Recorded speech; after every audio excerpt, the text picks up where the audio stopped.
Mr. Speaker, I'm pleased first to report on the Department of Land Valuation's bursary student, Ms. Andisha Busby, who has successfully completed her 3-year Bachelor of Science Real Estate degree program at the University of Reading in the United Kingdom.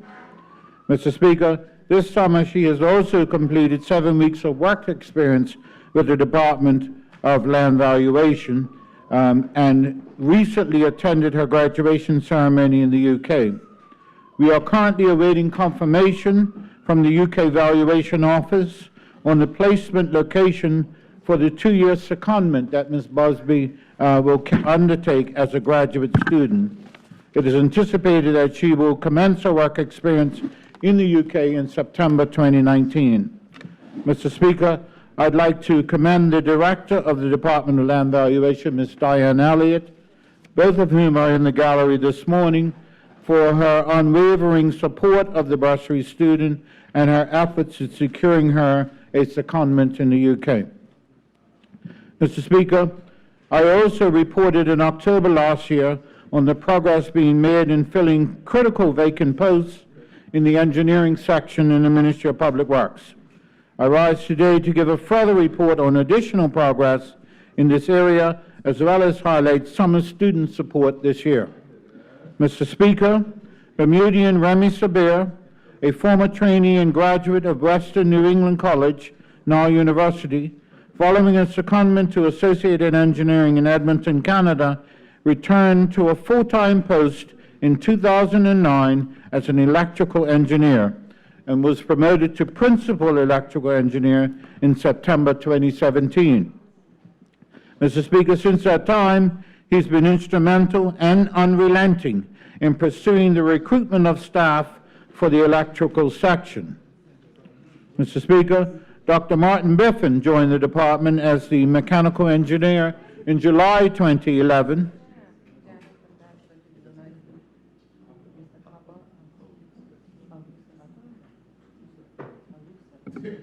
Yes, Minister, continue on. Well, your people were louder than me, Mr. Speaker, so I thought I'd wait. Continue on. I'll start over from that one then, Mr. Speaker. Dr. Martin Biffin joined the department as the mechanical engineer in July 2011. He briefly assumed the role of principal electrical engineer in January 2015 before moving to principal mechanical engineer in August that year. In that position, he is responsible for all fleet vehicles maintained and operated from the Corrie Depot. He will be retiring at the end of this month and returning to his native Wales. It is expected that he will be succeeded by a Bermudian. Mr. Speaker, Attila Fustos joined the ministry over a year ago as a principal structural engineer. He is responsible for the government-owned heavy civil structures on the island. He states, "It has been a challenging and exciting experience working for the Bermuda government, and I'm fortunate to be part of such a motivated Bermudian team. I look forward to continuing to encourage the future generation of engineers on the island." Mr. Speaker, Tarek Christopher, chemical engineer, began his career in 2001 as a trainee operations engineer for water and sewage. Having completed a year's secondment with the Infrastructure Planning Division of KMK Consulting in Brampton, Ontario, he returned to the department. A former Bermuda government bursary student with an associate degree in political science from the Bermuda College, he graduated from Dalhousie University with a Bachelor's of Engineering degree in chemical engineering, and he currently serves as the principal engineer, water and sewage. Mr. Speaker, Tina Biercero, a Bermudian who holds a bachelor's degree in civil engineering with a minor in structures. She joined the ministry in September 2009 as assistant highways engineer, followed by a year's secondment with Associated Engineering in Edmonton, Alberta, Canada, to obtain her professional designation. She left the ministry in October 2015 to join Public Works in Sedona, Arizona, and returned as consultant engineer in July 2016, and then was hired as civil engineer highways in August 2018. She is currently the acting principal highways engineer.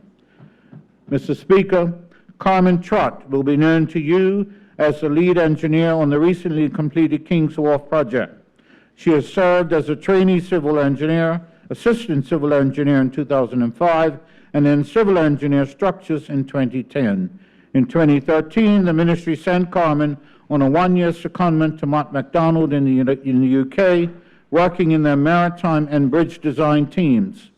In 2015, she took a position in the private sector where she is currently employed.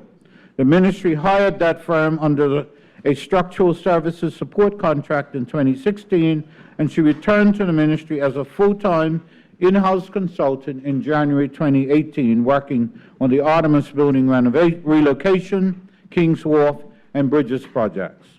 Mr. Speaker, Bermudian Daniele Bortoli rejoined the ministry last year after an almost 3-year hiatus, working for one of the leading design engineering firms in Manchester, BDP Limited.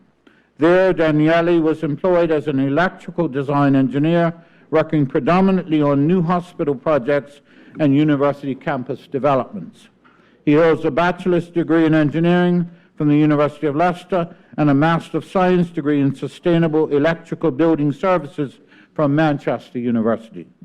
He has extensive international experience, having worked with some of the best engineering consultancies in North America and Europe. With experience in the industrial, commercial, residential, and healthcare sectors, Daniele brings a unique skill set and a deep practical know-how to his post, having started his career as an electrician.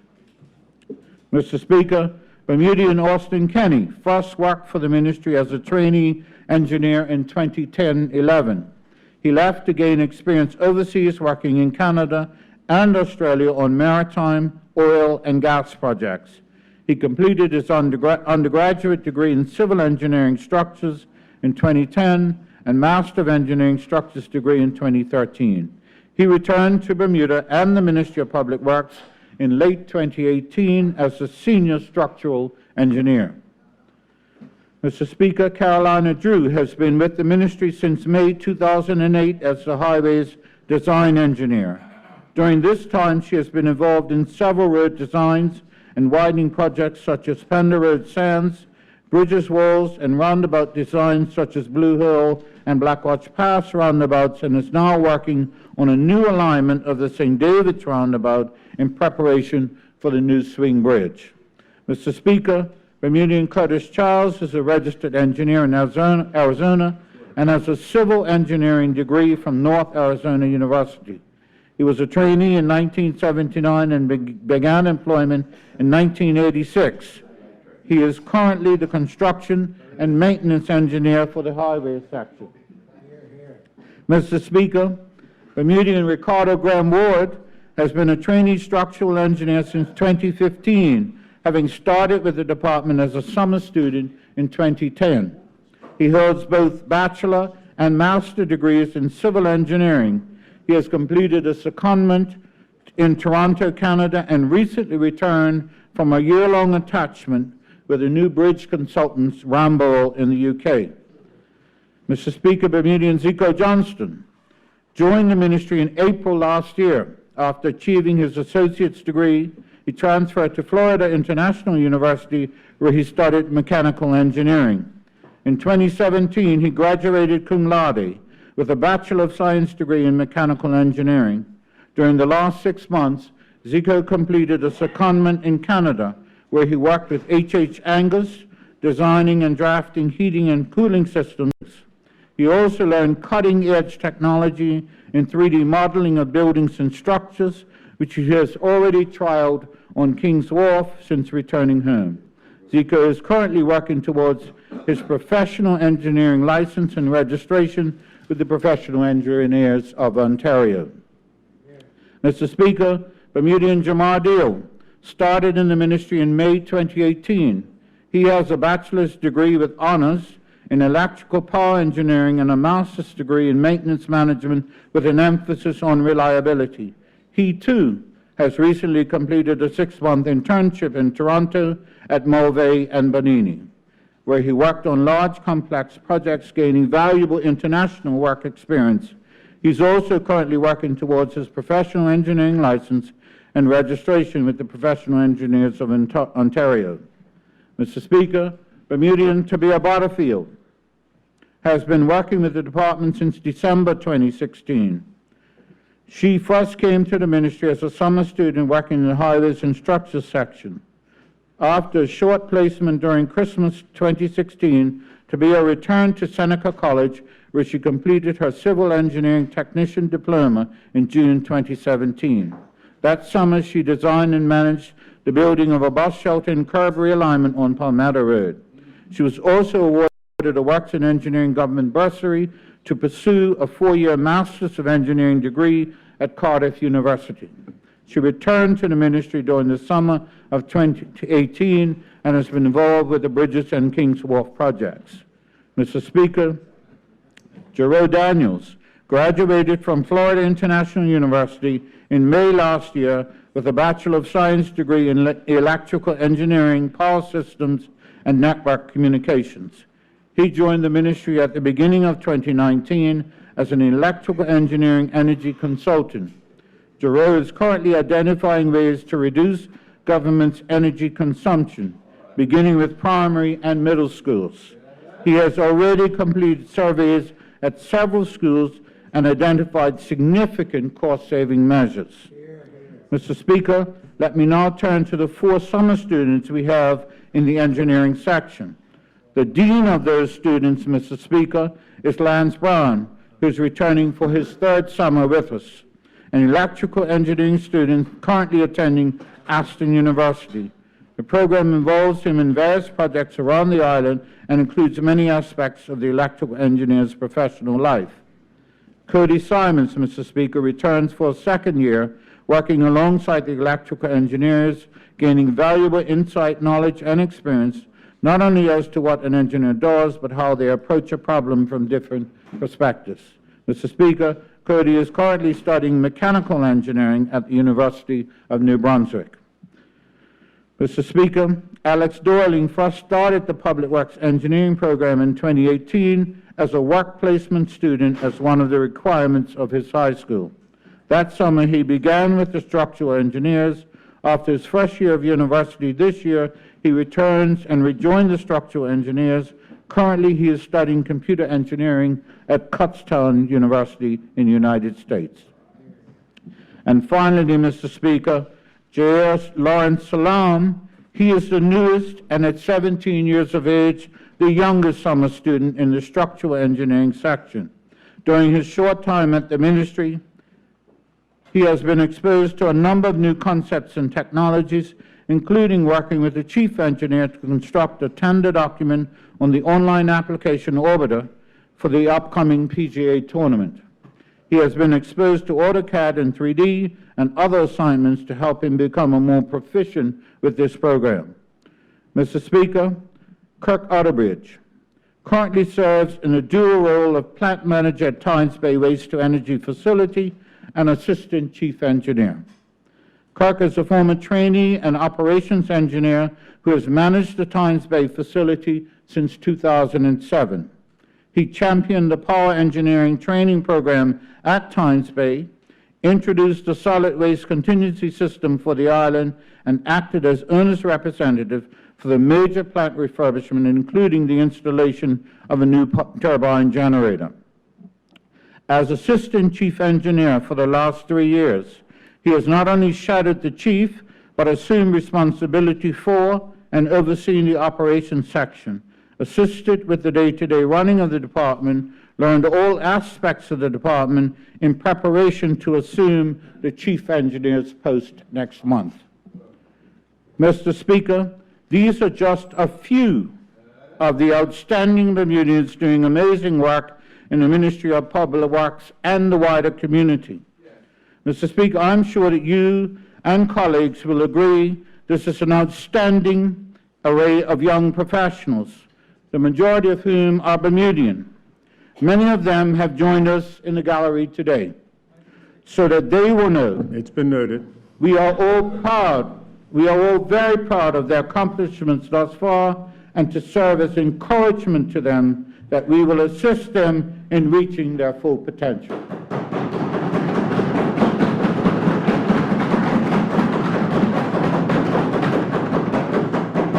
Mr. Speaker, there are many people who are responsible for the progress we have made in the engineering department over the last 3 years, but none more worthy of thanks and appreciation than the current chief engineer, Mr. Yves Lorty.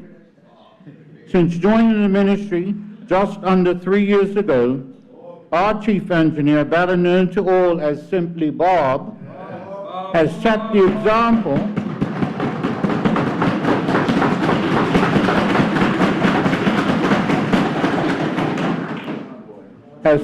example for what a guest worker and expert in his field should be all about. Mr. Speaker, for years, private firms, the government, and in particular, the Ministry of Public Works has employed guest workers with the proviso that they prepare locals to fill their posts upon departure, or at the very least, set them on a career path that would eventually position them towards the more senior positions. In this regard, Bob has single-handedly filled nearly every cubicle in the engineering section with young Bermudian professionals in the fields of civil, structural, electrical, mechanical, power, and highways engineers. From his first day on the job, his primary mission was to identify a replacement for himself. Within months, he did so in the person of Kirk Outerbridge, and promptly set about designing the steps needed to ensure he was ready to take the job before the end of his contract. And as you heard earlier, Kirk is ready and will assume the post. I would pause here to invite my honorable colleagues to look into the gallery at those young men and women. They are the testament to the impact Bob has made on this island. Frankly, Mr. Speaker, I am amazed at where he finds the talent on this little island, as from time to time I have walked through the engineering section only to see a new face and learn that Bob has added yet another team member.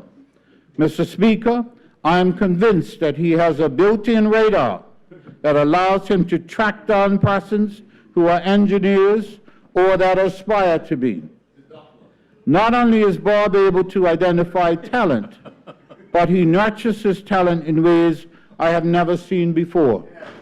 He is also a very humble man and would much prefer to remain behind the scenes and let the young talent receive the accolades for the work they do. So he won't be too happy with this part of my statement. Mr. Speaker, one such example is with the King's Wharf project in Dockyard, where Bob worked alongside 3 young engineers, Ms. Carmen Trott, Mr. Austin Kenny, and Ms. Tabia Butterfield, which you will recall from a previous ministerial statement were the lead persons on that project that set the gold standard for projects in this ministry.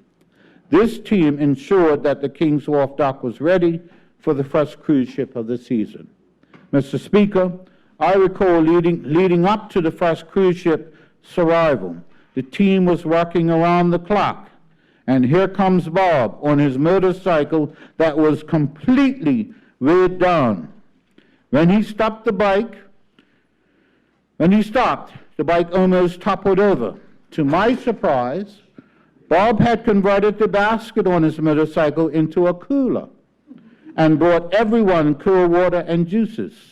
And on the floorboard of this same bike, he provided a variety of snacks.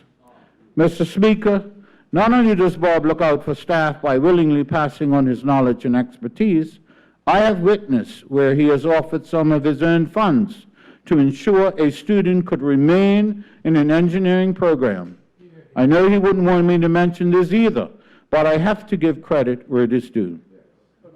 More recently, Bob worked at 2 top engineering firms in his home country of Canada to secure those secondments I mentioned earlier for our 2 engineers, Zico Johnson and Jamar Deal, who worked for 6 months, gaining valuable experience and credit towards their engineering designations. Mr. Speaker, All of this is done with a unique sense of humor, often added to by the fact that English is not his first language. He views life from a pragmatic position. He is serious in his work, but have as much fun as possible along the way. Notwithstanding all that, Mr. Speaker, all good things must come to an end. Sadly, Bob will be leaving us in a few weeks to return to his native Canada at the conclusion of his contract.